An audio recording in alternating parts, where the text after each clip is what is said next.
Yan, dito kami sa bakanting lote. Dito sa kalsada. Pinainitan, pinaarawan ko ito. Kasi, bakit nilalagyan ng ganun pang ano yan, bibilhin? Para hindi maligaw yung pupunta. Ay, dyan dumadaan yung kotse nila na. Oo. Ay dito sila, kung hindi nila pinakuran, dito sila dadaan, mababaon sila sa buhangin. Kaya doon nila, hanggang doon. So, Ayan, kasi dagat yun dyan sa kwan.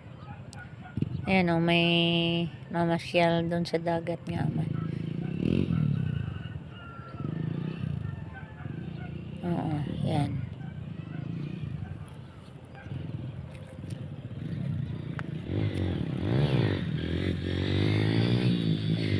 Magpapainit, mag-apa-araw ka, nakaano naman yung ano sa iyo.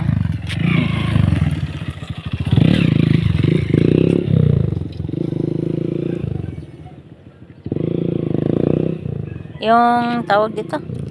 Motocross. Hindi yun ang sinasabi ko, wala akong pag-alam doon sa iba. Ikaw yung inaano ko nga.